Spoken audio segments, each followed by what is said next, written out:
Hello everybody, hello and welcome. I'm glad you could join us. I'm Dan, your friendly fishmonger at dansfish.com. We do this every Wednesday at 7 p.m. Mountain Time. That's 9 Eastern for those that are mountain challenged. And glad to have you along for the ride. Beck's Fish Room already throwing down a super chat. Thanks, Bex. I saw that you'll be lurking. I'm glad that you could join us, and thanks for throwing money at us. Super stoked for those pea puffers to arrive tomorrow. They're so cute.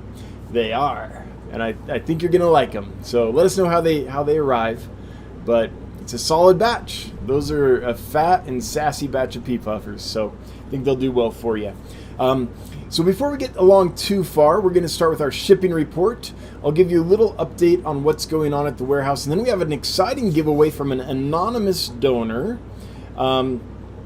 Which is a $200 gift certificate to dansfish.com. So that's pretty cool. That's enough to get a lot of good fish and still have enough left over for shipping. So that is very generous. I want to thank the donor for doing that. They wish to remain anonymous, so I won't say who they are. But you know who you are, and I just want to say thank you. Thank you. So shipping report. Almost perfect, but not quite. We had one dwarf green Farewella who arrived alive and looked good and then passed away a day or two later. So we did have one that arrived and didn't make it that was reported. Everything else, though, seems to have done well. I haven't had any reports. Do I have my phone here? Let me just double check. I checked just a little while ago, earlier this afternoon, but Johnny knows.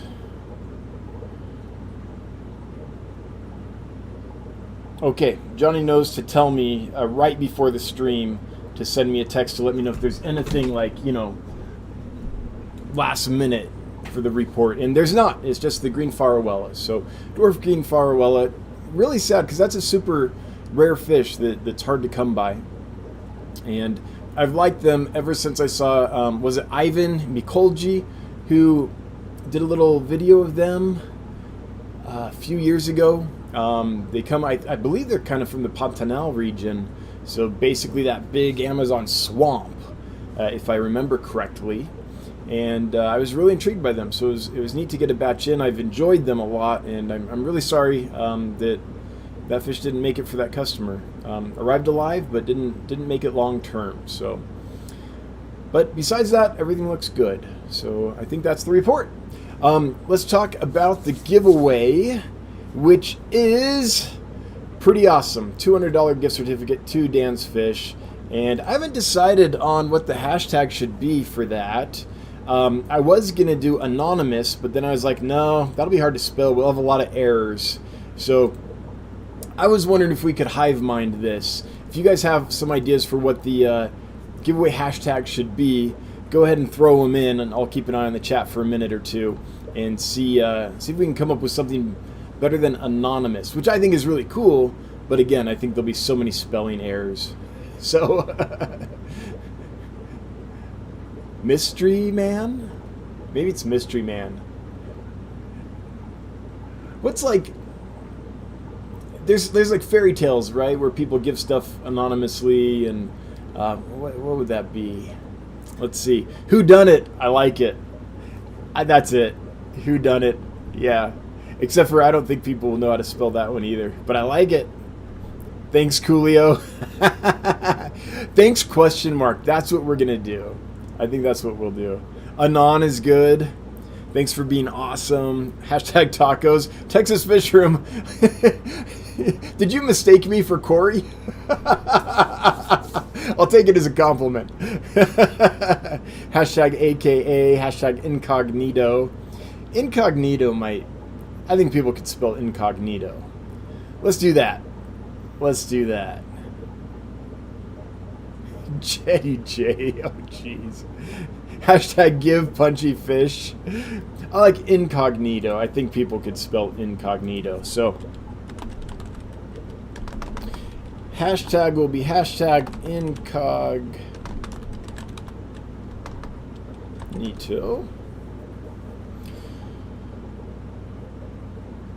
Yeah.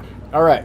So here you go. If you'd like to win a $200 gift certificate from anonymous, then not the organization, just an anonymous donor, then to enter hashtag incognito, hashtag INCOGNITO. It's incog and it's nito. So that'll get you entered to win that generous donor's gift certificate. All right, people got it. It's streaming, so that chat is moving, so I think we're good. Alexander Engelhart, thank you so much for your continued support. I really, really appreciate it. Thanks for being here. Thanks for the super chat. Appreciate you. So the update on the warehouse. I think it'll be best to show it. So, a few days ago, I got this far. This is one of 2 manifolds. There's a lot of tanks, so we need a lot of manifolds. This is the backup system. This is the soft water system. We can use it as a backup, or we can use it for, we could put soft water into a rack if we want soft water, if we have fish in there that we want to breed or something that needs soft water for that reason. And then this is what it looks like up on the wall. So we have our carbon block filters here. No, that doesn't, well, does that make it? Not really. And then here we have a tankless water heater I installed. That's really the best way to do auto water changes, is a tankless water heater. If you have a lot of tanks, that way you don't run out of hot water. This is the pressure gauge, so we can make sure that we don't have too much pressure in the system. This sticking down here, let's see if I can, no, it doesn't really zoom well. But that sticking down there, that's the temperature gauge. This is the mixing valve over here. So hot water goes into the mixing valve, cold water does as well. Then it goes to this mixing valve to mix the hot and the cold to the right temperature. Here's the temperature gauge, so we know what the temperature is. And then this is the solenoid manifold, which then feeds water to the different rows of aquariums. So it is basically the same as what I have at my house in the garage, just on a larger scale. Now that's just the backup system. The main system uses water from the river, filters it, sterilizes it, puts it through the aquariums, filters it, sterilizes it again, cleans it all up, and then returns it to the creek, even cleaner than we took it out of the creek. So that's the main system. But since we're still waiting for the microbubble remover to get installed and all set up for that, which is a big piece of the system we need to run the water from the creek so we can gas the water off before it reaches the aquariums, still waiting on that. So I'm installing this kind of backup system, which is great. That way, if there's ever an issue and we have to shut down the front system, we can continue to run. So it's redundancy for us, and it's soft water, so we get that neat mix where again we have access to really hard water and really soft water here, which should be amazing for being able to keep different kinds of fish.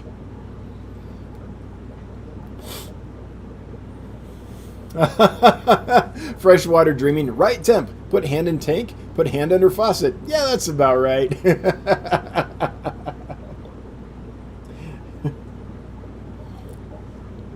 Very sophisticated. Yeah, that's a tongue twister. All right, so that's really all I have by way of updating and things, other than to say that this Friday, let me make sure that I have that date right. Where's my phone? I think Friday marks the 2-week mark from when Rick May brought us some awesome fish, but my mind is such a blur with everything that's been going on that I want to make sure I'm not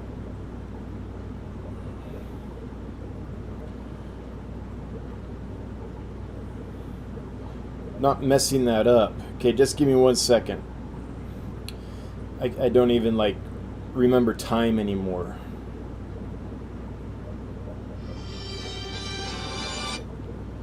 Okay.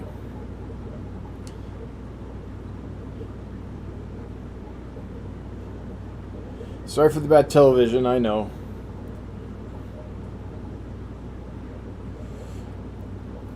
Okay, here we go. I just have to double check this before I announce this, because my mind just went blank. I'm pretty tired. Well, I'll tell you the story of why. Okay, yes. So that was the 18th. So yeah, okay, Friday will be the 2-week mark. They will be through quarantine this Friday. Okay. So let me tell you why I'm so tired first, and then I'll tell you why you should be excited about the fish I'm about to talk about. So I'm so tired because we had a delayed flight. We were expecting some fish to come Monday afternoon, and we were all ready for that. And then the flight got bumped. It didn't leave JFK on time. It got on the plane, and then you're checking the tracking, right? It's like, okay, it's been assigned to this flight. Good. On the plane. Oh, good. And then later we got this notification that said, removed from the plane. It's like, oh, crap. Like, everything's going smooth. No, it's not. So anyway, instead of the being able to get the fish in the afternoon and get them all unpacked and things in a timely manner, they didn't arrive until a little after midnight on Monday night. And we didn't get them till, I want to say, about 1:30.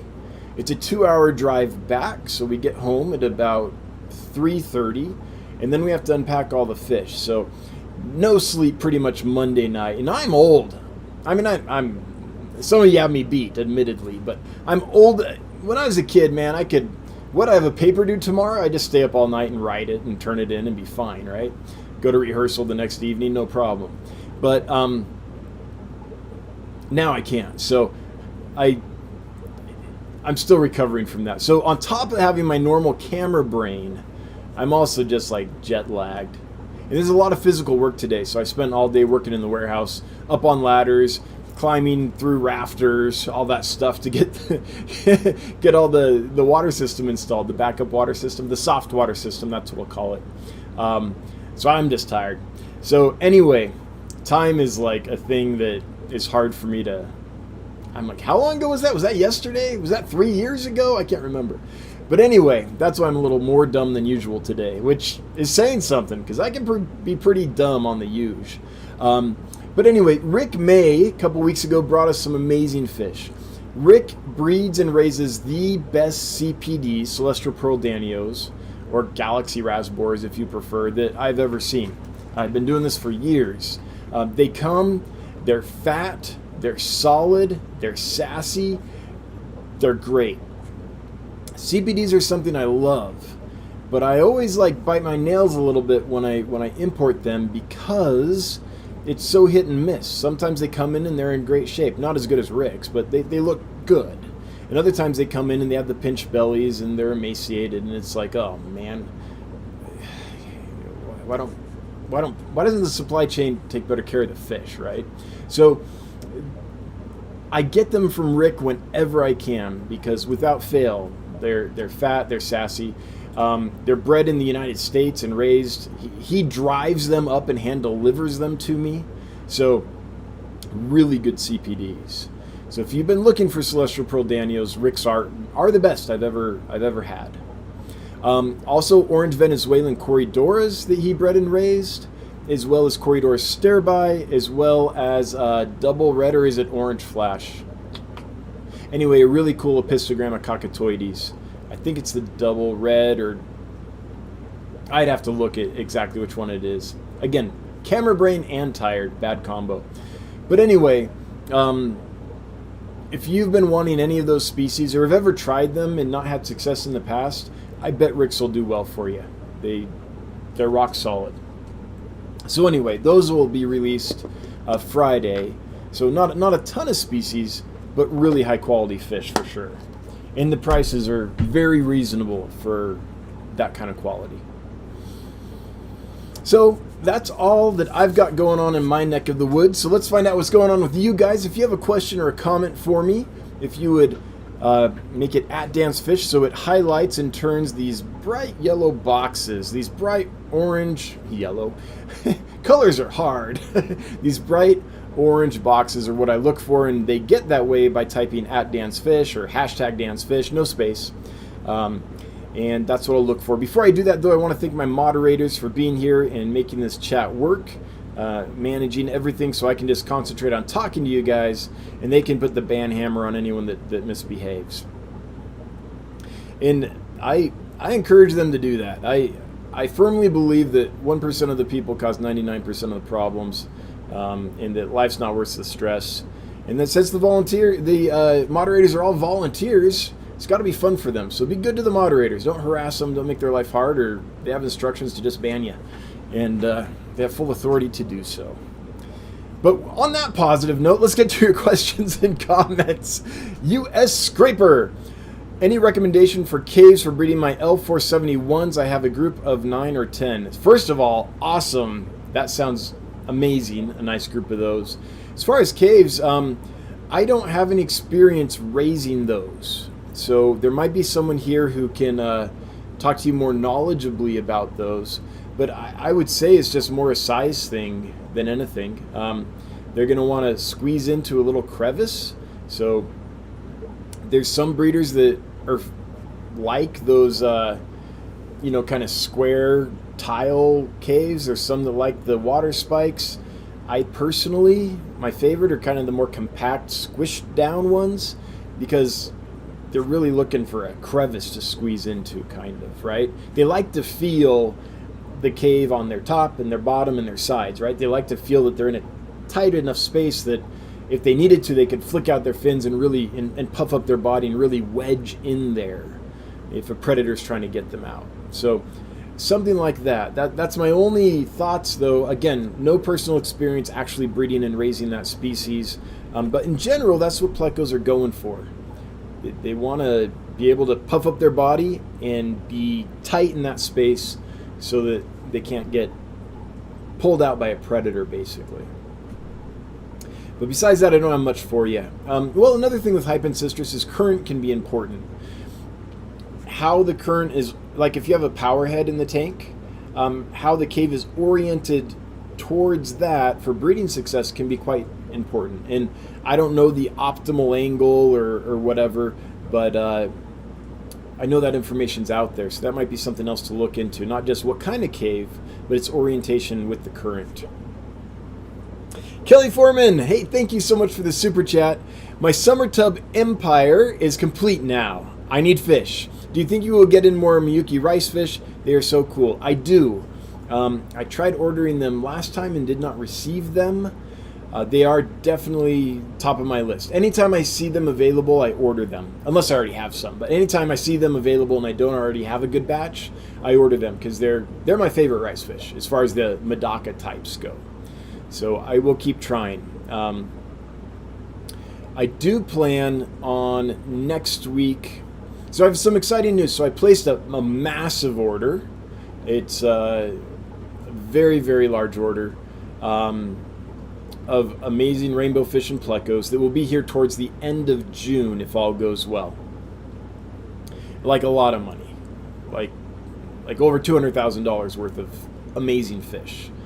But that's not going to fill the warehouse. The warehouse has a lot of tanks. So I plan next week on placing another large order from some of my favorite suppliers.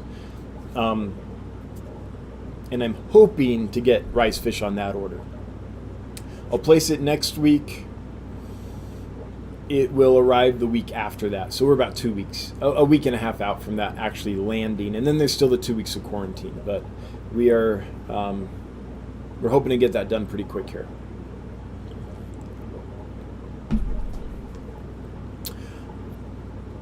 But hey, I'm glad that you like them, Kelly, and I'm glad that you're set up and ready. Freshwater dreaming. Does anybody really know what time it is? Does anybody really care about time? Have another puff, Freshwater. Orange cones. Shouldn't the backup system be called the front up system since it's first? Yeah, I get you. Yep, the backup system will be operational before the front up system. Yep. Bob Purcell, how different are the two water sources for your tanks? Very different. So the river source is about 300 parts per million calcium carbonate hardness. So it's very hard. A lot of calcium carbonate, a lot of buffer capacity. Should do really well for guppies and live bears and, a lot of fish. And then the other water is the water I currently use, same water. And that is, it's our municipal water. And The carbonate hardness on that ranges from 2 to 3 grains GDH, which translates to, I think, 12 to 21 parts per million calcium carbonate hardness, which is what I really measure when I'm measuring hardness. TDS is not that useful to me. I want to know the calcium carbonate hardness. And so one is really hard and alkaline, pH of 8-ish, 8 to 8.4 maybe. And the other is very soft and around neutral.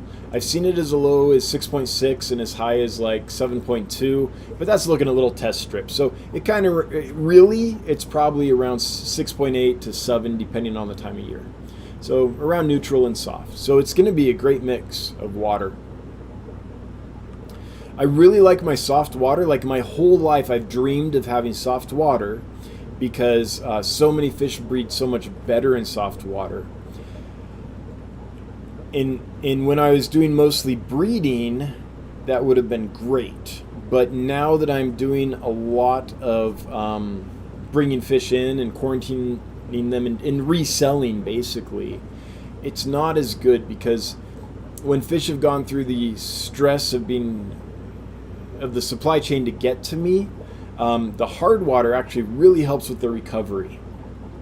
So there's a lot of fish that like hard water, and there's a lot of fish that, even though they're soft water fish, will recover better in hard water because all those salts and electrolytes and minerals will help them settle in. So I'm actually really excited to have hard water again. Isn't it funny? You always want what you don't have. The grass is always greener.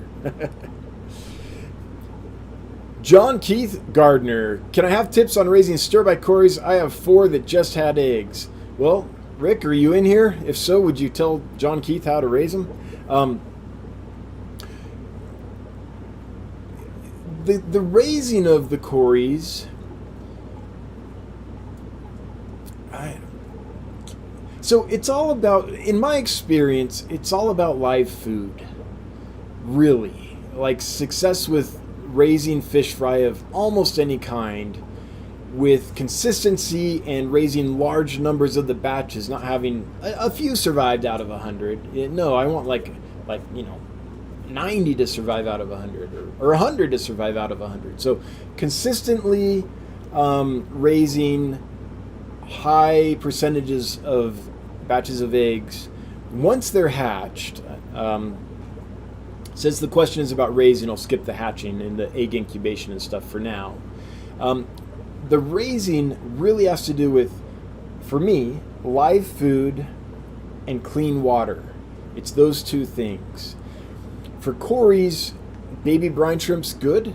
It'll get to the bottom enough that they can eat it. And if it's been in there for a little while, it'll kind of sink to the bottom eventually. They'll eat on baby brine shrimp.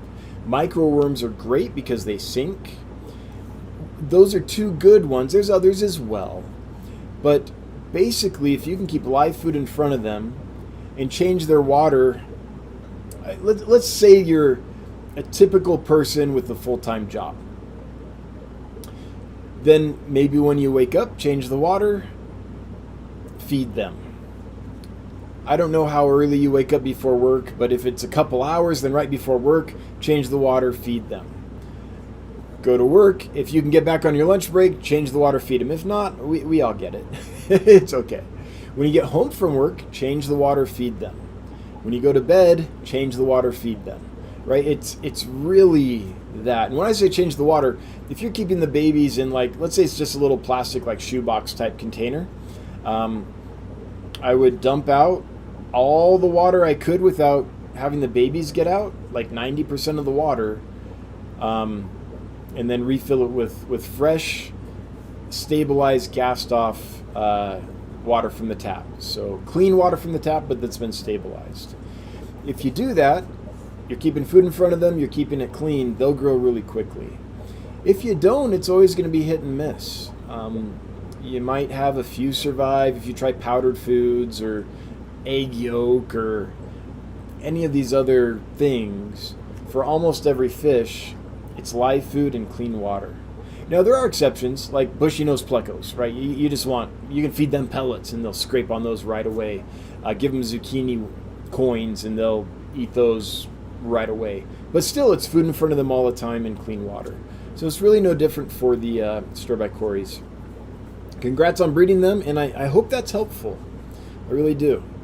Danikin Aquatics, hello, Danny and Kenny E. Dan, are the Epistos still in the tank behind you? Last time I was there, they had a huge spawn of fry. Yeah, they are still there. There's still a colony in there. We had a little bit of die off of the plants, as you can see, like the sword plant died back a bit. It's starting to grow out now. And then all the Pogostem and Stellatus octopus got kind of torn up and stuff. So because of that, there's less hiding places, so less of the fry survive now, but the colony's still in there. There's still a group in there. Let's see if we can see one. They're a little hard to see. Here's one above my finger. I don't know if he shows up on camera. There he is. There's a steel blue male right there.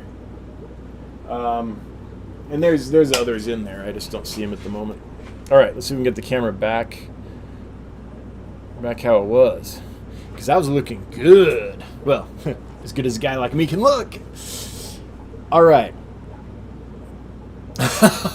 Freshwater dreaming, but are they long fin CPDs? Jeez.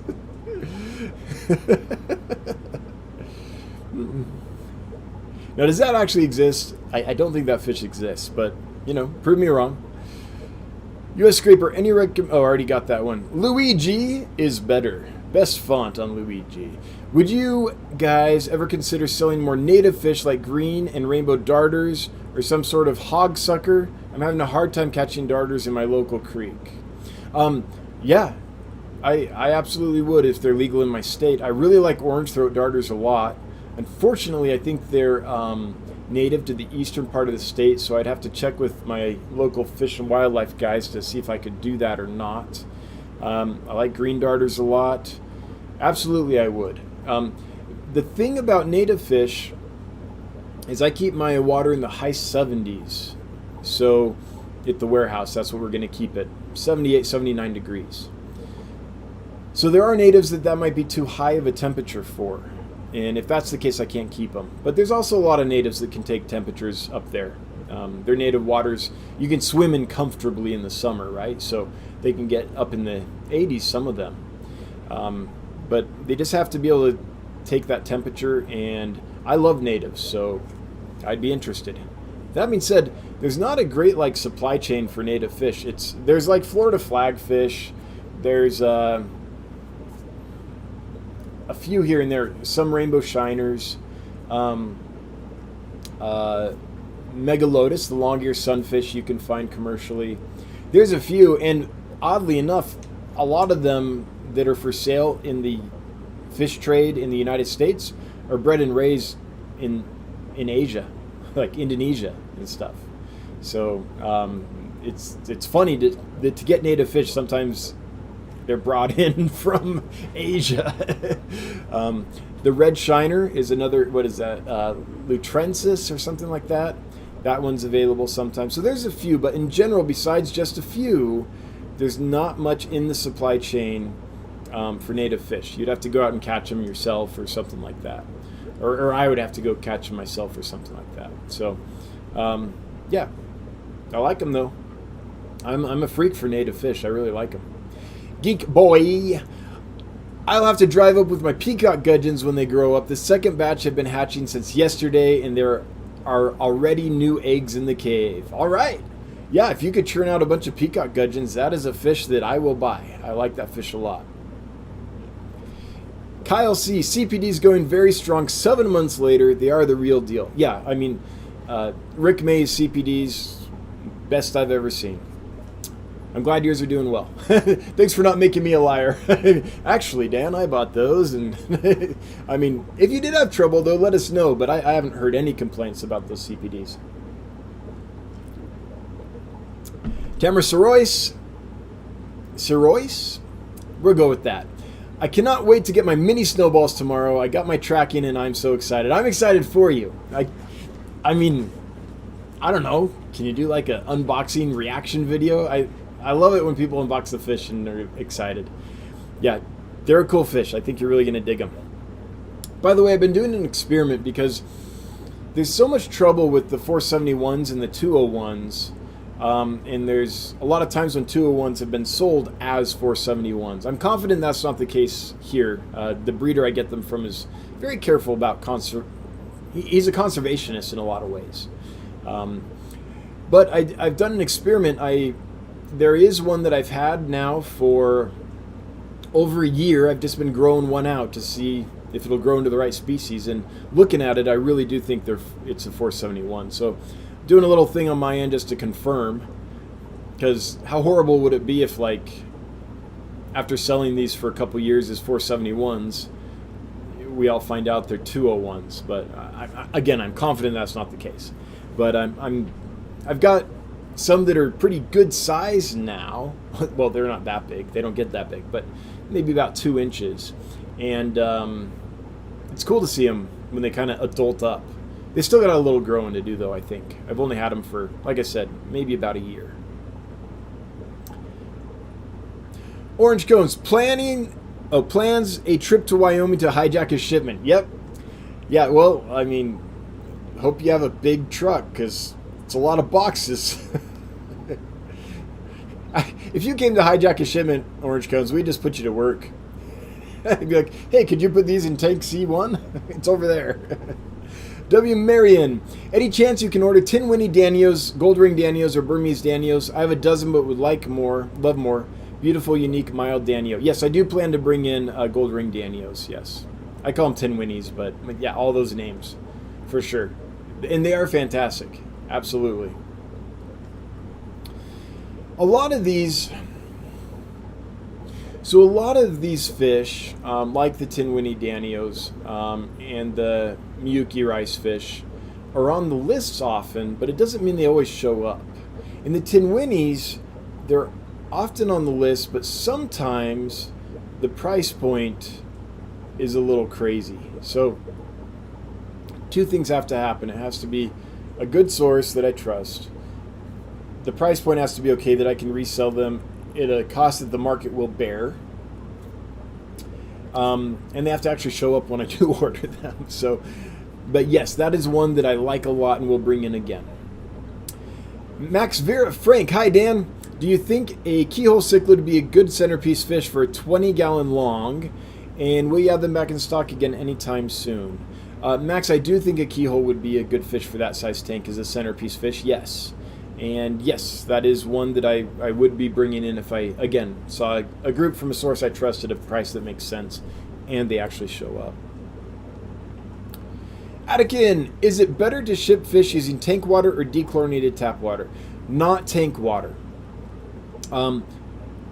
Dechlorinated tap water, but not just dechlorinated. Aged, stabilized, gassed off. The water in your tap is very unstable. Whether it comes from a well or a municipality, often the municipality is even more unstable, but when you bring it up from a well or it goes through the municipality system, there's all kinds of pressure things that happen. There's all kinds of chemical changes that take place when that water is either brought up and depressurized or comes out of the municipal system and is depressurized. Municipal systems often add lots of things to the water to keep it from damaging the pipes in the system, to keep it from being cloudy. They'll add chemicals to sterilize it. There's all kinds of different chemical cocktails in different ways they'll alter the water. Often these things don't last forever, so these chemicals will dissipate given a little time. And they can affect all kinds of parameters in that water. So once that comes out of the tap, first off, it probably heats up, unless you're bringing it out hot. But if it does heat up, as it heats up, it'll change its composition. Even if you're doing it through a hot water heater or something, it'll change its composition. It takes a little while for that to stabilize. The depressurization and the heating of the water will cause all kinds of gas release in the water, so that's pretty unstable. And then if the municipality added any chemicals to keep the water from damaging the pipes, that will dissipate a little bit. So Ideally what you would do is get the water the day before, put it in some kind of tank or container with a vigorously bubbling air stone, and leave it overnight. And then within 12 to 24 hours, it should be, depending on your source, you need to kind of get to know your water source, but then it's stabilized and gassed off and clean. The problem with using tank water, besides the obvious things we can all think about, disease and blah, blah, blah, there's all these things, but the thing that I think people don't realize about tank water is it's alive. There are all kinds of bacteria in it and protozoans in it and little microscopic organisms in it, which is fine in the stability of your tank. But when you take a fish in a little bag of water and you put it in there with this cocktail of microorganisms, if that box of fish gets warm as it travels, those microorganisms will boom in population. If a fish poops in the bag, the bacteria and stuff will feed on that and the population will boom. There's all kinds of scenarios where the populations of microorganisms that exist in your aquarium water can explode in number when put in a shipping bag. And when that happens, it's bad. Couple things can happen. Number one, they can multiply to such numbers that even an organism that is normally not a problem, doesn't cause any harm to the fish, can get to such high numbers that it does infect the fish. And number two, and more likely, is that the populations boom and they're totally benign, they're not attacking the fish, but they're consuming the oxygen in the water. They're depriving the fish from the oxygen in the water. So what you want to do is have clean water that doesn't have these microorganism populations as much as possible, and that way they don't boom as much in the bag in population.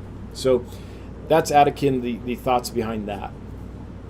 Bob Purcell, is there any concern on shock if you suddenly swap the fish from hard to soft? So yeah, there kind of is, although it's limited.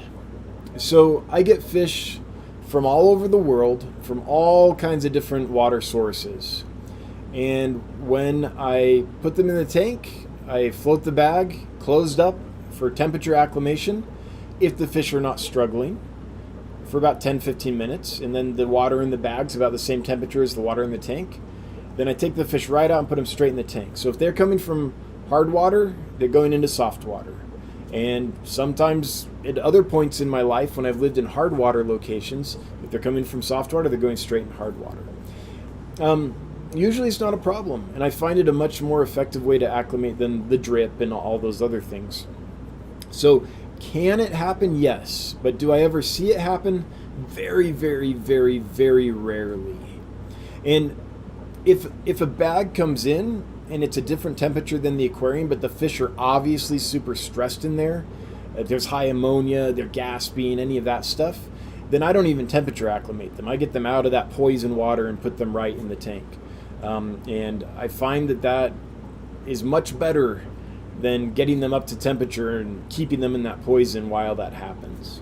So based on the fact that we can take bags of fish from all over the world with all different water parameters and put them right in our tanks and not have problems, I would say that yes, you can have some problems in theory, but in practice I don't really see it.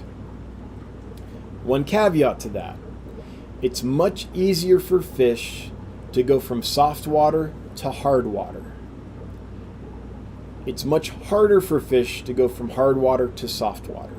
The osmotic stress is increased multiple times going from hard water to soft water. Soft water puts a lot more osmotic demand on the fish's system. So that is something to be aware of. But almost all the folks in the United States that are aquarium keepers have hard and probably alkaline water. Maybe if you're in the Pacific Northwest, you might have soft acidic water. Maybe there's a spot in New Jersey. Like there's a few places that have soft water, and maybe acidic water too. But in general, that's few and far between. So the good news is almost everyone is set up in the scenario where if they order fish, if they're coming from soft water and you're putting them in hard water, that'll actually kind of be a tonic for fish. One of the things we do when we get fish in and they're really stressed to help them recover is we put salt and electrolytes and minerals in the water. That helps them. So, is there concern? Yeah, I guess it's something to be aware of, but I think it's a lot less of an issue than we hear about often. Aaron Goodfellow, what can I expect to get from a male calico and a super red female? Aaron, I wish I could help you with that, but I have no idea. I've never bred that or researched that, the genetics of that combination. I'm guessing you would get a normal colored Pleco, but it's just a guess. Does anyone here know, or if anyone here is like a wizard on bushy-nosed genetics, would you chime in and let Aaron know what to expect from that? I'm guessing you'd expect normal, but I don't know.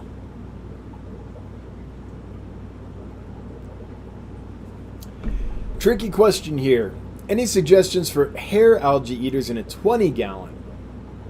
Also, do you know of any species of fish that are easy to breed and raise in a 30 to 40-gallon?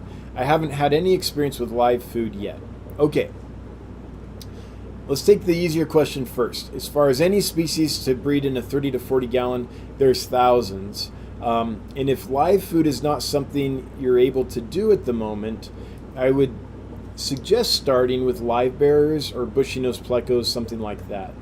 Anything that has babies that come out big enough and well-developed enough that they're going to more easily be able to eat flake foods and things. Now, I know you can breed egg scatterers and raise them on powdered foods. I know it can work. I just don't think it's the ideal way to do it. So if you're just getting into it and aren't hatching brine shrimp or raising microworms or vinegar eels or infusoria or paramecium or green water or whatever yet, I would kind of stick with those more well-developed fry. So that's my thought there. As far as hair algae eaters, the reason that's a little bit of a tricky question is because you're in a 20-gallon. If you were in a larger tank, I would say Siamese algae eaters are pretty darn good. But in a 20-gallon, they're going to grow too big for that. I mean, I guess you could have one, but they're a fish that likes to be in groups, and they get, I mean, where are they? I've got a couple full-grown ones in here. You'll see they're every bit 4 inches, maybe 5. So they get big enough, and they're active swimmers that you need a large tank for them once they get larger. And by the way, I think they do better in larger groups than that. I kind of wish I had more in there so they'd be happier. So that's kind of a bad example, only having 2 in there. I had more, but over the years they've grown old and died.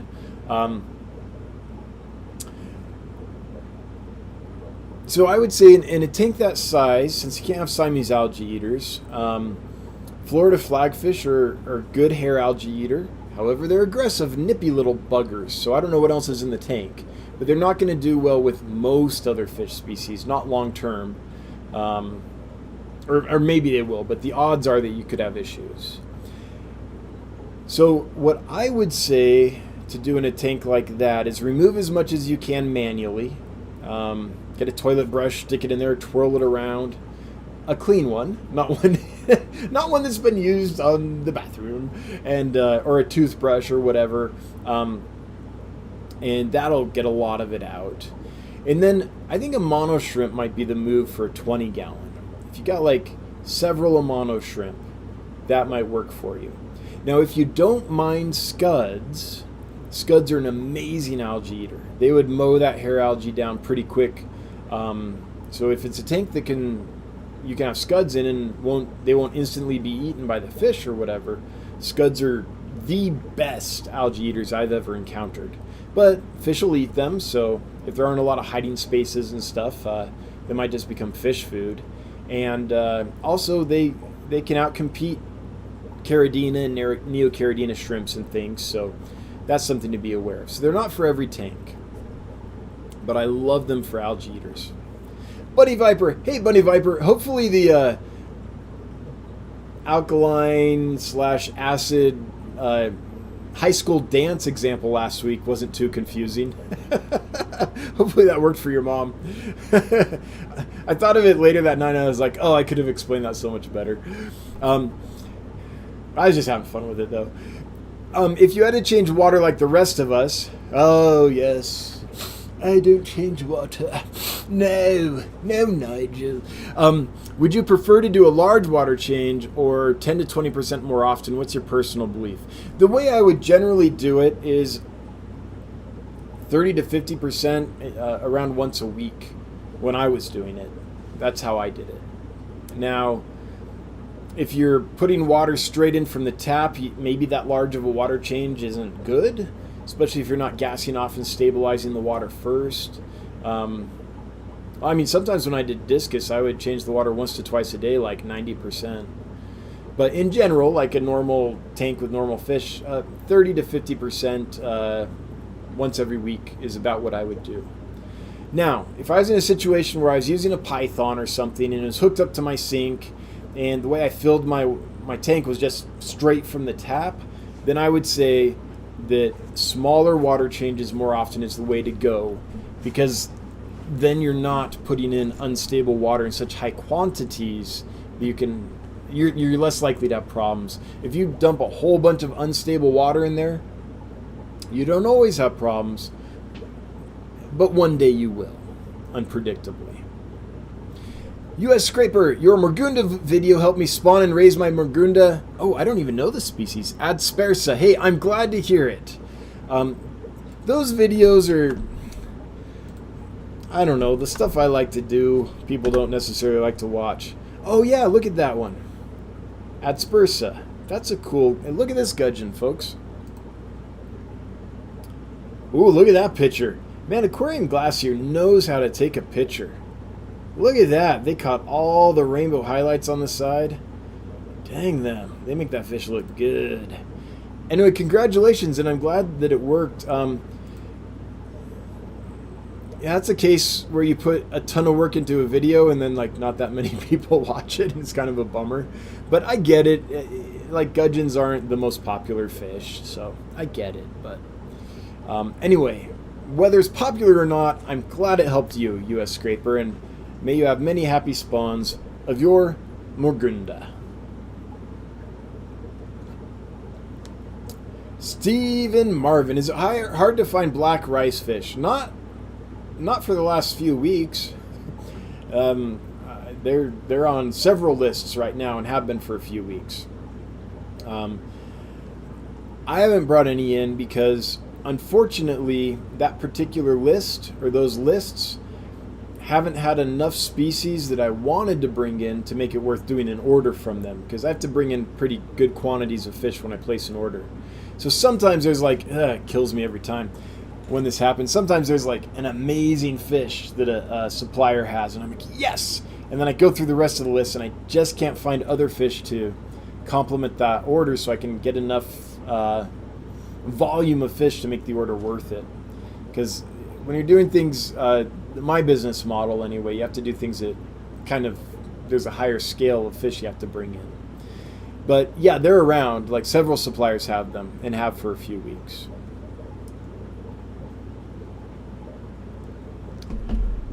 That being said, though, I've only seen them on lists sporadically before. Now, one thing I do want to say, and I'm not saying this will happen, but was it a year ago? I think it was last year about this time. I did order them. I wanted to bring them in. And what I got was like very disappointing. It almost looked like assorted rice fish. You had all kinds of different colors. Some were more sparkly than others. But the general theme was kind of like a blah mottled brown. So I'm not saying they'll all be like that. Maybe I got an unscrupulous supplier who's just like, oh, we're out of blacks. We got this crap, though. And they threw it in a bag for me. Like, I don't know. But it was a disappointment. I did order blacks before, and no fue bueno. Chonsworth, good to see you, Chonsworth. Hello. Kind of a crowdsourced question. Any recommendations for plants that are good in a river or hill stream setup? Folks, would you all chime in and answer Chonsworth's question, because I know almost nothing about plants. I mean, something that's hard to tear off its rock or its wood, or it's something rooted might be more difficult, right? But maybe a Nubius or Java Fern or Java Moss, stuff like that, because you could wrap it to the wood and maybe keep it in a different tank until it really adheres, and then move it to the Hillstream tank. Chonsworth, that is my total newbie, know nothing about plants thought. Other folks will be able to help you better, I think. I'm just such a noob about plants. That's how I would try it, but there's probably a better way. And thanks for being here, Chonsworth. It's great to see you.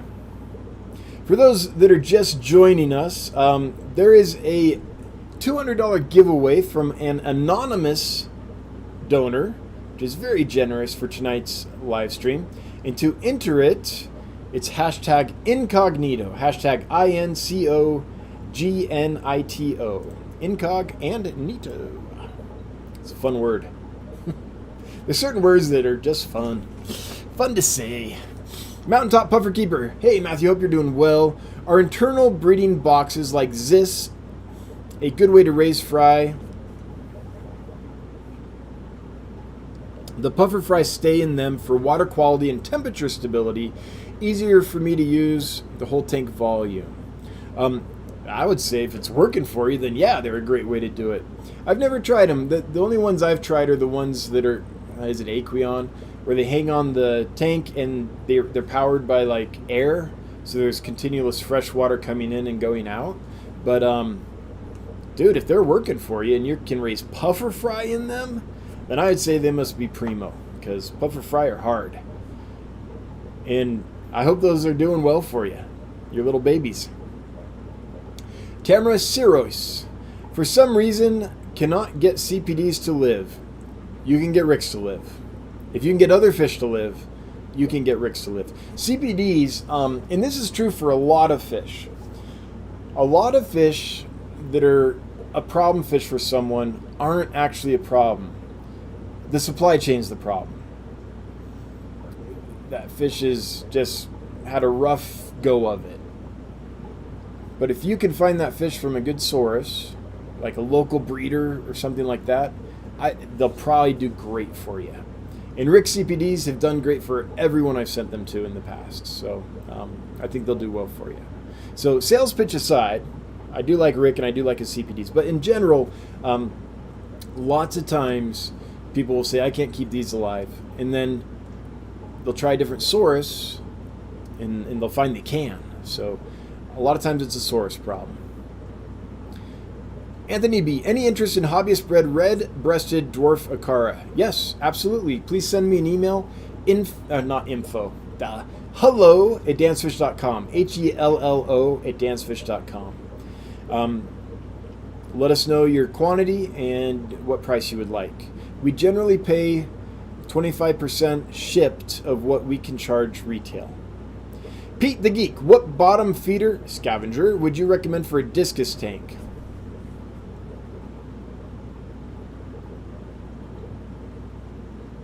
Well, if you don't treat them like a scavenger, then corydoras, some corydoras like it hot. Not all of them, but some do. Stir-by come to mind, and they're so beautiful and so cool. So corridor stir-by might be one. I mean, bushy nose are rock solid. They can take pretty much any temperature. You know, you probably know this, I'm sure, Pete, but whatever you do end up doing, make sure you quarantine a long time before you put those suckers in a discus tank. I hate to have you wipe out a tank of big, beautiful discus with a bushy nose. You know, that would just be a bummer. So, do other folks have any ideas? Bottom-dwelling scavenger that can take high temperatures. Oh, there's several loaches that would be happy in higher temperatures that you could look into. So maybe check out some loaches. Not all of them. Some like cool water. Some are too small and will get eaten. But there's some that get big enough.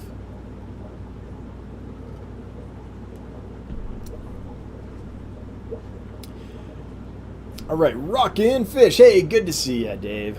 Any video plans for your pipefish? Yes, I've tried a couple times. They don't cooperate. So for their own good, they're in a very heavily planted tank. There's wood in there. There's a whole bunch of Java fern and a whole bunch of Java moss, right? That's just how they like it. And I'll feed them and I'll see them come out and eat and stuff. Every time I get the camera up, they go, nope, and they disappear. So I've tried a few times, Dave. I really want to get a video of them eating and stuff. I got like a tiny snippet, barely, but nothing worth making a video yet, though. So I'll try. Alexandria Rodriguez. Any chance of getting Pelvicochromis taeniatus moliwe, or is it Dehane? I've been looking for ages. I do have... So there is a... So I've been looking for a supplier from the DRC for a while. The guy that used to export out of the Congo no longer does. Hasn't been active since COVID. So I've been looking for a long time. I've come across one that looks interesting. It's always a little scary to do a new supplier, though, but we're working out a deal to make it so I don't send money and just never see fish, right? You know, put the money in escrow or something like that. They've been amenable to that stuff. So sign number one, that you're not just sending money to the Prince of Nigeria, is, well, this is the Democratic Republic of the Congo, but you get what I mean. Number one, do you have to pay up front before you get any fish? If you do, run away. Number two, are the fish on the list actually fish from that region that you could reasonably expect to be exported? So those things are in place. But number three is the tricky one. There's been so much instability there. And by the way, I'm not sure, is Moliwi in the DRC or is that like in Cameroon? I'd have to look exactly where that location's from. But in general, getting Pelvicochromis and stuff and Nanochromis and all that. Prices are crazy right now. And so I'm trying to figure the strategy to do that. And I don't think the time to take a big risk on a new supplier who I've never worked with before to bring in an entire import of expensive fish, because nothing from the DRC is cheap.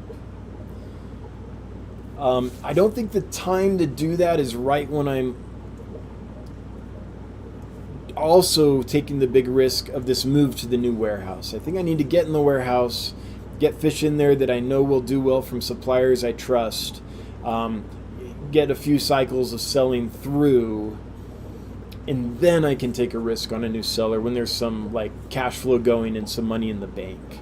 So I've been drooling over this list and dreaming of it from the DRC and wanting to do it, but it's not the right time. So I guess that's a crazy roundabout way to answer your question, that yes, I want to do that.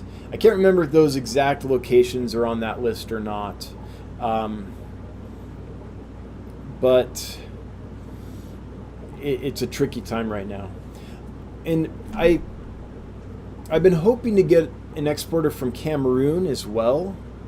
There's a lot of neat cichlids there, a lot of really neat killifish, some cyprinids. Not cyprinids, sorry, some tetras and stuff. Well, some cyprinids too, I would imagine.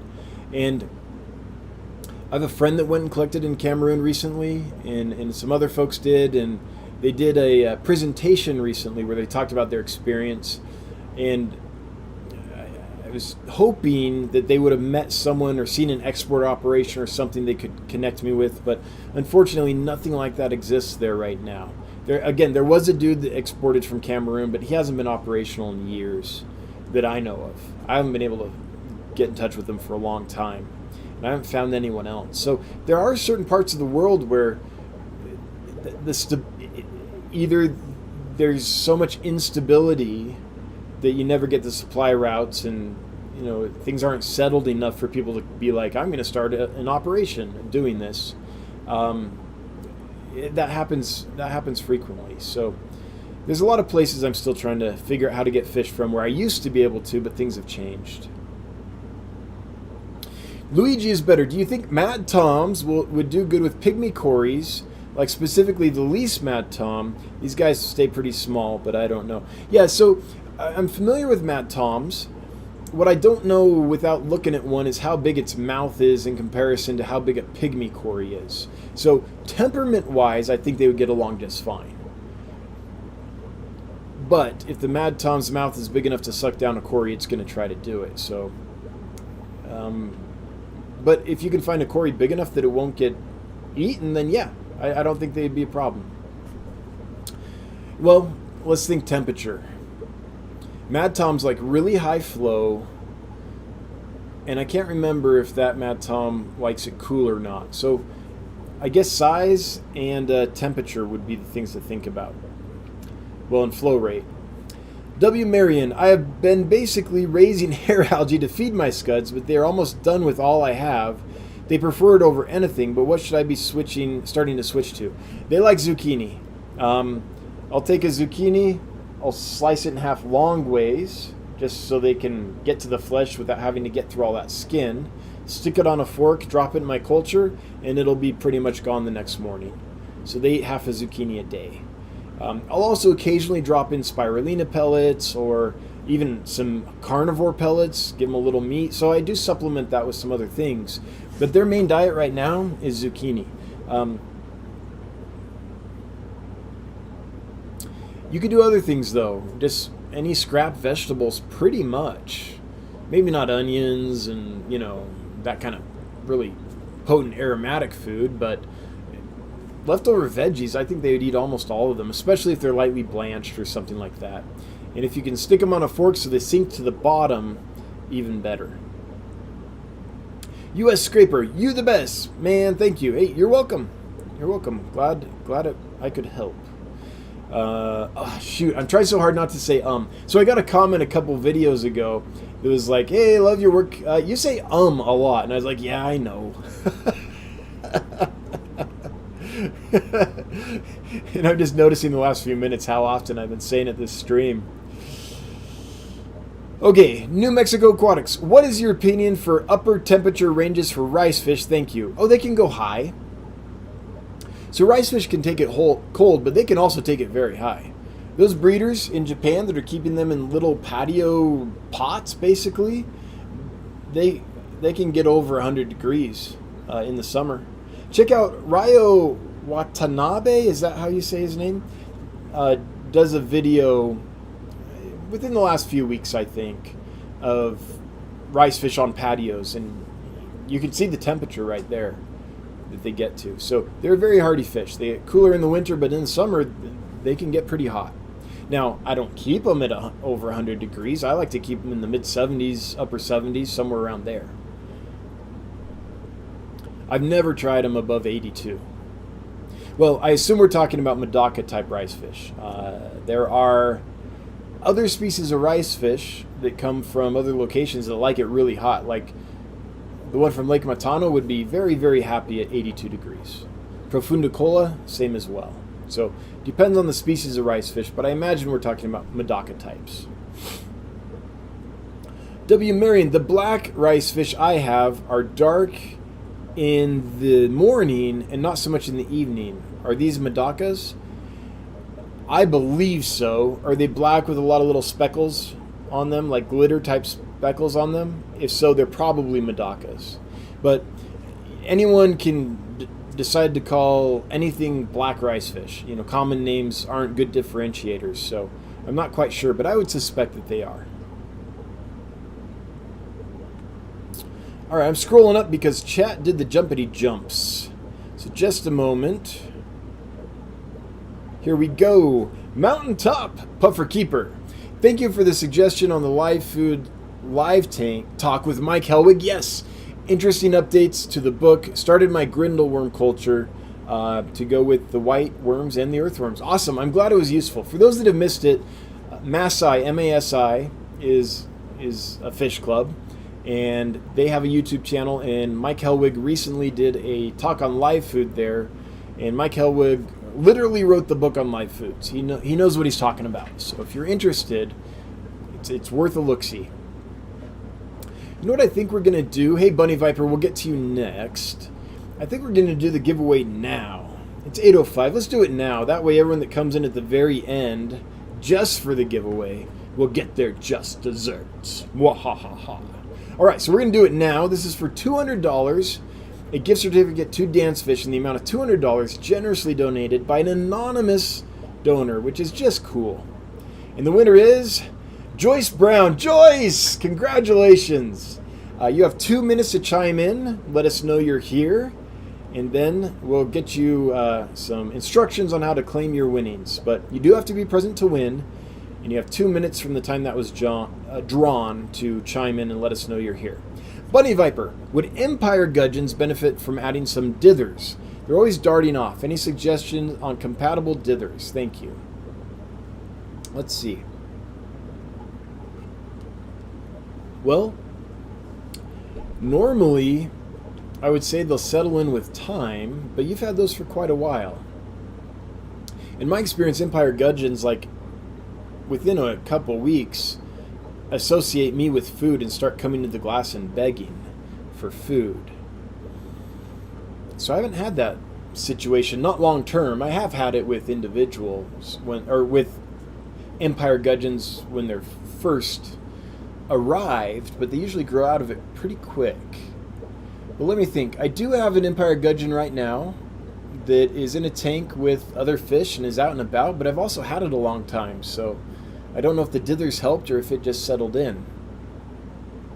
But as far as dithers go, I've been able to keep Empire Gudgeons with pretty much any fish that isn't really aggressive and nothing with really long flowing fins, and they've done fine. So I think the world's your oyster, as long as they're size compatible. And I almost said but I didn't. I said So I think it could be lots of different things, Bunny Viper. So maybe throw down a list of 5 or 6 fish you think you would like to keep with them, and I can tell you if I see any problems with the list. Joyce Brown is here. Joyce, you have won a $200 gift certificate to Dan's Fish. Not too shabby. Thank you again to that anonymous donor who was so generous to do that. So Joyce, would you send an email to hello@dansfish.com? That's HELLO @dansfish.com, and we'll make arrangements to get you that gift certificate. Bad Repo. I wanted to say Badre Po. Badre Po. Bad Repo. Thank you so much for the super chat. What happens if you have both rocks and driftwood in an aquarium? Does the pH stay more stable or does it fluctuate more? It depends on the rocks and it depends on the driftwood. So there are types of rocks that can change your pH. Usually it's because they're made of some kind of calcium substance or something like that that's been compressed. So there definitely are rocks that you can put in that will gradually release usually alkaline substances into your aquarium. Sure, hardness into the aquarium. As far as driftwood, most woods have some tannins and things, but it kind of depends on the type of wood and how long it's been soaked for, how old it is. Was it just chopped down and it still has sap in it, or has it been like out in the sun for years dead, just drying out and getting aged? Is it soaked for a day or is it soaked for a year? Like, all those things matter. But in general, if you find a piece of wood that's been well aged and soaked for quite a while, it'll be fairly stable. I mean, it can gradually alter your pH, but it'll be very gradual. I mean, maybe you fill the entire tank with nothing but driftwood, it'll be quicker, but as we usually use it, not too bad. And most rocks aren't gonna screw with your pH too much, so especially rocks that are for sale in aquarium stores and things like that. But yeah, there are rocks. I mean, rocks are minerals, and there are certain minerals that will gradually disintegrate in the water and change your pH. Luigi is better. Since you have a supplier in Africa, could you possibly be able to get Nanocherax? Yeah, I have had Nanocherax in the past. Kind of the long, thin, or kind of the little tetras. And this one I don't know. Chiloglanus. Let's take a field trip and see what this is. Oh, this is a catfish. Well, how big does this catfish get? Chiloglanus. I generally don't bring in many catfish. If I do, they have to be small and peaceful. These don't look like they get too big. How about you? Oh, there we go. How big are you? 10 centimeters? Yeah, that's within the size range that I could bring in. I mean, that's super cool. That looks like one I would want to try. So the answer is maybe. So as far as the Nanocharax, isn't there an A in there somewhere? Is it Nanotrax or Nanocharax? I think it's Nanocharax. Let's see here. Go. Those I've had in.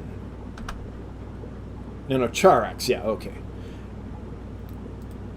And I really like them. I did find them somewhat delicate, but these are the ones I had before, the Latifasciatus. I did find them somewhat delicate, but it wasn't a shipment that went super well all around, so it could have just been something happened in shipping. But that's a fish that I do hope to try again someday, yes. Now, Africa is a very big continent, so I don't know which species you're looking for and if they'll be available from the folks that I know, but I like those fish as well, yes. Adam Lash, when do you think you'll be able to get CPDs back in stock? Friday. The best in the world. Bred and raised by Rick May, hand-delivered right here at Dan's Fish. Mountaintop Puffer Keeper, those Malawi cribs are nice. I'm working on Pelvica chromis suboculatus. Moanda F1s, cool. Photos do not do them justice. That sounds awesome. Yeah, I mean, I haven't met a crib or a Pelvica chromis or a Nanochromis or anything that I didn't like.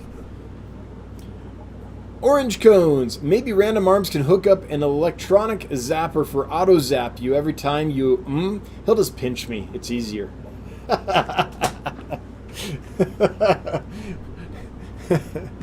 have to do another giveaway every time I say no, I'll go broke. Freshwater Dreaming. When you need some fill-in, I would send like a dozen of my Sunrise mystery snails for giveaway, and purple should be ready in about 4 months. Hey, thanks, Freshwater Dreaming. That's very kind of you. I said, would you reach out to hello@dansfish.com? Just send us a quick email and let us know what you would like to do, and we can get something set up. That sounds awesome. See, I said again. Awesome. Can't help it. Can't say awesome without saying Freshwater Dreaming. Already got that one. Bunny Viper. Hello, my friend. Will you be getting more of that fish Mimica? You can see right through them and neat markings. Yes, Pseudomugil species Mimica. I did order those, and Paluticolus and I ordered 3 really, really super rare species of Pseudomugils that the guy's going to go catch for me. So, yes, I do have some neat stuff coming. And that's one of them, the Mimica. Ira Nelson, how often do you get African butterfly fish, not the cichlid, right? Gotcha. Thinking of getting my Mothra. I thought you said. Thinking of getting my mother a mate. Mothra a mate. Great name for an African butterfly fish. Mothra. That's one that whenever I can find them from a good source, I bring in. That's one that I like to have in stock all the time. They're awesome.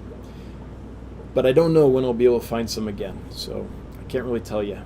But I do plan to get them. Marcy SoCal, good to see you. When will the Amazon puffers be ready to go? They already were released, Marcy, and they sold out super quick. I do have some that I've held back, and so we do need to do like I need to look at them again. There might be some more that are about ready to go, but I'd have to check. So it's hard, right? So I look at a tank and I don't always know, are all those fish sold? Like, did someone already order all those? We just haven't shipped them yet? Or are they available or what? So that is a tank that I need to go through and see if we still have any available. So I think we can do that Friday as well. By Friday, Marcy, if we have any available, they'll be listed by the end of day Friday. And if you want, let me show you a trick here.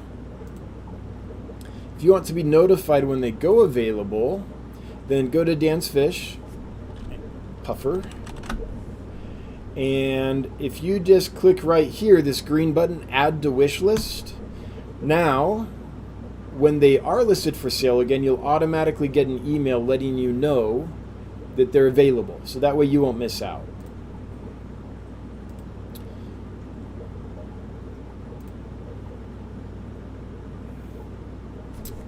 Mile High Plecos, Mikey Trevor, hello, how are you? I hope you're doing well. I haven't forgot about these Plecos for you. I just haven't torn the tank down yet. We haven't been able to move into the warehouse yet, but haven't forgot you. And man, my friend, it's good to see you around. I hope you're doing great. Paul Soltero, snake skin barbs should make a good dither for the gudgeons. Sure, snake skins are awesome. Isaac Cornstubble, will you be getting in any new Apistos anytime soon? I'm after Borelli, Trifasciata, and a couple of others. I have Borelli on order.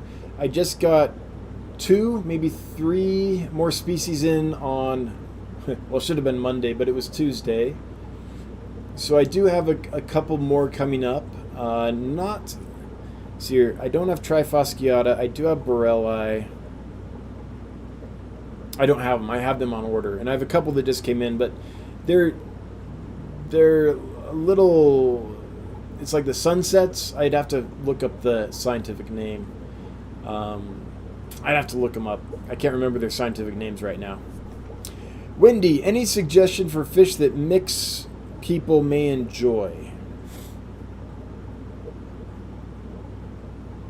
Any suggestions for fish that mix people may enjoy? What's a mix people? I think you're trying to say, is there a fish mix that people could enjoy? I recently saw sabwas. Oh yeah, they're awesome. I already had white clouds. They look great together and get along well. More sabwas needed. Will you have? I do like sabwas a lot. So for those that don't know, I think we're talking about the rummy nose rasbora. The issue is they really like hard water. And right now I only have soft water. So I've tried them a couple times. Haven't found a supplier that... So they'll do okay in soft water, but not if they've been through the meat grinder of the supply chain, right? So I haven't yet found a supplier that has them, that treats them well enough that they'll go through the supply chain and do well in my soft water as they're getting acclimated and things. So I tried a couple times, decided it wasn't fair to the fish to keep trying, and have not tried for quite a while. Now I do have a new supplier that might be worth trying, who's done a very good job with different rasboras and things. So maybe I'll try theirs. But I was also kind of waiting for the warehouse when I have hard water to try them again. So yes, I do plan to bring them in. They're one of my favorites. The timing's just not quite right now. Mitchell Broom, Apistogramma Atahulapa is the sunset. Yep, there you go. That's one of them that I have. And the other one I forget its name. Bunny Viper agrees that snake skin barbs would be perfect. Awesome. Apollo Blue 21. Any chance of getting in Nanostomus SBI? I've tried a few times. I think. Let's make sure we're talking about the same pencil fish here. Okay, let's take a field trip. I think we're talking about the like brown powdered one that has its nose pointed up. Yeah, I've tried a few times, and so far they just have not showed up. I do like them a lot, though. So I'll keep trying. But it's a weird industry. You order what you order, and you never know what you're going to get. Often you get things you didn't order, or they just short you and stuff doesn't show up. Things are seasonal. So right now in South America, for example, it's the start of the rainy season. Well, it's well into the rainy season, and a lot of stuff's flooded. So even if they have certain fish on their list, they don't know what they'll actually be able to get to day to day. Like the road could be washed out. So it's, it's always a bit of a crapshoot when you order stuff. But I'll keep trying though. I do like that fish a lot. What fish don't I like a lot? I know. Dan, you say that about them all. It's true. Max Vera Frank, are there any fish at the warehouse? I have a couple fish at the warehouse right now that that I'm using just to make sure that the water's good there, but I don't really have it stocked up at all. So I was trying to experiment. I was trying to see if I slowed down the rate of flow a lot, would I get few enough micro bubbles coming in the tanks that the fish would do okay. And I did that, and the fish did okay, but I could tell it wasn't going to be good long term, so I kind of shut that off. Now I'm going to fire up the new system, hopefully tomorrow, and then I'll use them to make sure that's all good. But it's not really stocked. I just have a couple fish over there to help me calibrate the system. Marcy SoCal, I've been on the waiting list for months, just checked my email, and there's nothing there. Well, I'm sorry, Marcy. Would you double check that your email is correct in the system? If you go to dancefish.com and go to your account, would you make sure we have the correct email address? Because I don't know how the system would not have sent an email out to the address it had on file. It automatically does that. And sorry, been waiting so long and then missed out on them. I'm sorry, that's a bummer. But again, I think there's a good chance that Friday we'll have some more available, and if not, within a couple weeks we'll probably have more available. Doug Nip, any experience or advice on getting killie eggs through mail or online? If you can get them from like a killifish breeder in the United States who knows what they're doing, it's fine. I've tried the mail order from overseas, and a couple issues. Number one, it's illegal. So just know that. You cannot import live fish, their gametes, or their viable gametes without an import permit and clearing them through UPS and customs inspections. It's illegal. Knowing that, I've tried it before. I didn't know it was illegal at the time. I know now that I've tried it before. And what they do, in my experience, when you're ordering from overseas, is they put the eggs in a tiny little Ziploc baggie with some peat in it. They stick that in an envelope and they mail it to you. They don't do well. Couple things. Number one, the eggs are overdeveloped. When I got them, the eggs have been encased too long, and so a few hatched, but they all had crook spines. They just were overdue for hatching. Their incubation period was too long. Well, how do I explain that? The seller had them in the peat too long before they sent them to me, so they didn't do well. But a couple other things are, when they're in an envelope like that, they're not insulated. And when the airplane goes up to 30,000 feet and they're in this cold cargo hold, it's very cold at 30,000 feet. And these holds are not heated as far as I know. So you get really bad temperature fluctuations on the trip. So in my experience, it did not work. Now, getting them from hobbyists in the United States who will take them and put them in an insulated thing and send them to you or whatever, it works fine. But from overseas, it never worked for me. Now, Franz Vermeulen, if he's selling eggs, might know what he's doing. There's a few folks that might know what they're doing. But in general, it didn't work. Mile High Plug goes, what is that orange and yellow fish? Oh, damn you, Mikey Trevor. Mike Stambach, I see another online retailer selling rainbow snakehead gudgeons. Would that be a gudgeon or a snakehead? Have you ever had that fish? Yeah, there's snakeheads. I think that Predatory Fins has some right now, if I remember right. But yeah, they're a gudgeon. Some of them get really big, or they're called a sleeper gudgeon. And they get big and they're mean, so just be aware of that. But yeah, they're a gudgeon. I mean, I haven't seen them, but generally they're a gudgeon. Josh S. Any luck on getting panda loaches? Not yet, Josh. Not yet. But I still like them, and I still want to get them. Ira Nelson. So a couple of my neon tetras are starting acting rather friendly to each other. Heavily planted, but also includes a betta and a 30-gallon established survival possible for the fry. Yeah, if you have enough plants in there and stuff, and there's a way to prevent them from getting sucked up in the filter, you might have a few survive. It's happened before. They might not, but you could. Depends on kind of how much plantage there is in there, really. If that tank is like half choked with Java moss, you'll probably get some fry surviving. But if it's a display tank that's aesthetically pleasing and has, like, I don't know, a canister filter or something that doesn't have a sponge guarding it or whatever, then maybe not so much. Oh, Mile High Plecos is sincerely asking what these are. I thought you were trolling me. So we get asked that question like all the time, and it's become a joke in the stream during your absence, Mile High, that people just do that to troll me.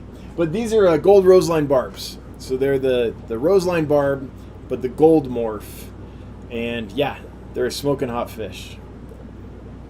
Love them. Don't have any for sale right now. Just sold out last week, I think. But I'll try to get more in. They were on the list. I could have got more in this week, but the problem is they had about doubled in price. And I was like, geez, I already have to charge $45 a piece for them. I couldn't imagine charging $90. Like that, it just doesn't seem like the market would bear that. So I passed. I'm hoping they'll come back down. Maybe they were bigger, so they charged more. I don't know exactly, but yeah, a little sticker shock.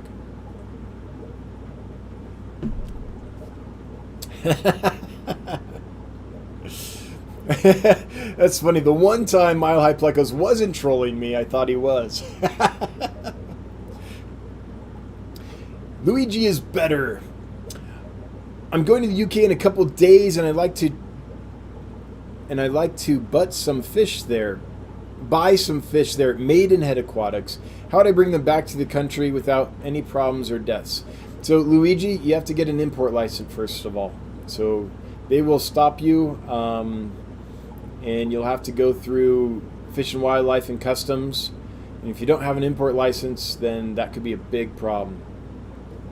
So that's step number one. And if you're going in a couple days, there's no way you'll get the license in time. So I don't think it'll work out this time. All right. With that, with that horrible news for Luigi, then I'm going to shut this sucker down. Thanks for being here, everybody. I want to thank my moderators first and foremost because they volunteer their time generously every week to be here and help this stream work. So thank you so much. Everyone that threw money at us, thanks for the super chats. Always appreciated. It's never required, but we are a scrappy little startup company, so every little penny does help. Like, really, and anything helps at this time. So it's very much appreciated, and it makes an impact. So no matter the size of it, even the small super chats, they really make an impact. So thank you sincerely, no matter the size of the donation. I want to thank the anonymous donor who so generously provided a $200 gift certificate to dancefish.com for today's giveaway. That's awesome. You know who you are. Thank you. Everyone that's lurking, all hail the Lurker Nation. Everyone listening on the replay, hello from the past. And if you're listening on the podcast, thanks for listening. Thanks to Michael Mellier for making that happen. We will be back, same bat time, same bat channel, next week. Until then, I really hope you guys have a great week. And I hope I have the warehouse operational enough that I can have some fish in there. All right. See ya. Ta-ta.